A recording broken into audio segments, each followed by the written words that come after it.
लालची bus driver sleeper bus यात्रा। एक गांव में मूर्ति नाम का व्यक्ति रहता था। वो बहुत कंजूस था और खोटे नीयत का था। वो एक बस का ड्राइवर का काम करता था। उसके कंडक्टर के साथ मिली भगत थी। दोनों मिलकर कुछ पैसेंजरों के टिकट नहीं काटते थे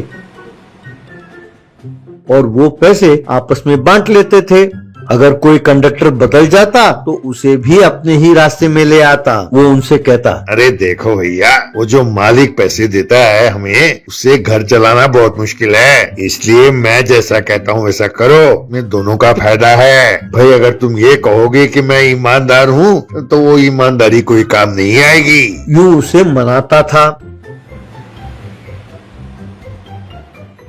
एक बार बस के मालिक को इसके धंधे के बारे में पता चला तो उसने मूर्ति को नौकरी से निकाल दी। तब मूर्ति ने ये फैसला किया कि मैं क्यों किसी के नीचे काम करूं, मैं खुद ही एक बस खरीद लेता हूं और उसका मालिक बन जाता हूं। और एक सेकंड हैंड बस की तलाश करने लगा। इस तरह उसने एक सेकंड हैंड बस खरीदा।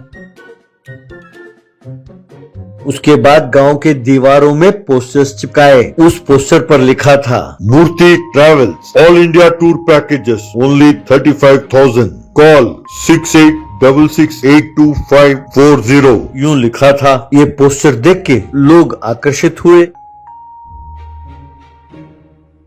अगले दिन वो अपना बस लेकर गांव में आया और बस के छत पर खड़े होकर गांव वालों से कहने लगा, सुनिए सुनिए सुनिए, ध्यान से सुनिए। कल से बहुत लोगों ने मुझे फोन किया। मैं हर एक से अलग अलग फोन में बात करने के बजाय यूं सोचा कि सबको एक साथ जवाब दूं। अगर आप इस बस के लिए 35,000 रुपए भरेंगे तो पूरे देश के तीर्थ स्थलों की यात्रा कराऊंगा। खाने और रहने का भी इंतजाम एकदम मुफ्त, और 5,000 ज्यादा दोगे तो उसे स्लीपर बेड भी मिलेगा, यानी आराम से लेटकर ऊपर आसमान में तारे देखते हुए सफर कर सकते हैं। तब एक औरत, पर ये क्या, बस में तो केवल बैठने की सीट है और तुम कहते हो कि भाई स्लीपर भी है। वो स्लीपर कहाँ है भैया? मूर्ति, अरे हैं बहन जी हैं। जिस दिन आप यात्रा करेंगे खुद ही देख लेंगे। आप लोग तुरंत पैसे भरिए और अपना सीट बुक कर लीजिए। भाई देर हो गई तो फिर ना कहना। और एक खास बात, शराबियों को चिंता करने की जरूरत नहीं है। रास्ते में जहाँ कहीं भी ठेका मिलेगा गाड़ी वहीं रोक दी जाएगी। जिन्हें शराब पीना है वो पी सकता है। ये सुनकर सब शराबियों ने खुशी के मारे ताली बजाई। इस तरह लोग उसे पैसे भरने लगे। यात्रा का दिन आया। लोग बस के आने की प्रतीक्षा करने लगे। तभी बस लेकर मूर्ति वहां पहुंचा। बस के छत पर मंजियां थी।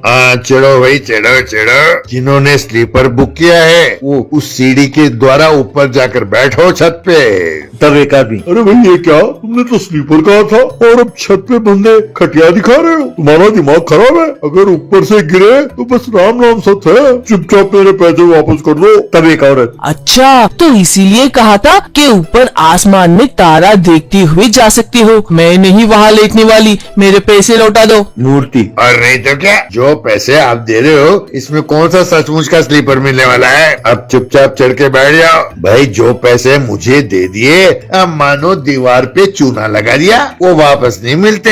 अब चढ़ो चढ़ो चढ़ो, पैसे वापस नहीं मिलने वाले। अरे वो खटिया नीचे नहीं गिरेंगे। मैं बहुत तजुर्बेकार ड्राइवर हूँ, बड़े ध्यान से चलाऊंगा। यो उसने धमकाया। तब सब चढ़कर बैठ गए।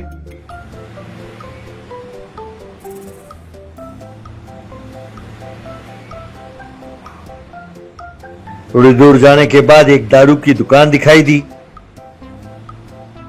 कुछ शराबियों ने उतर के जाके दारू खरीदा। मूर्ति ने भी शराब खरीदी। तब एक आदमी, भाई क्या तुम भी शराब खरीद रहे हो? अब शराब पी के गाड़ी चलाओगे क्या? तब मूर्ति, अरे भाई तुम चिंता ना करो, मैं शराब पीने के बाद गाड़ी नहीं चलाऊंगा। ऐसा करूंगा तो देरी हो जाएगी। मैं तो शराब पीते पीते गाड़ी चलाऊंगा।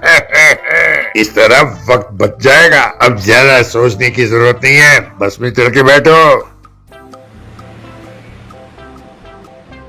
शराब पीते हुए मूर्ति गाड़ी तेजी से चलाने लगा। गाड़ी को तेजी से जाते हुए देख ऊपर लेटे लोग जोर से चिल्लाने लगे, बाप रे, अरे भैया धीरे चलाओ धीरे। तभी एक स्पीड ब्रेकर आया, बस एकदम से उछली और जो ऊपर चारपाई में लेटे थे सब धड़ाम से चारपाई के साथ जमीन पर गिरे। तब सभी यात्रियों ने मूर्ति को पकड़कर खूब मारा और उससे पैसे वापस ले लिए।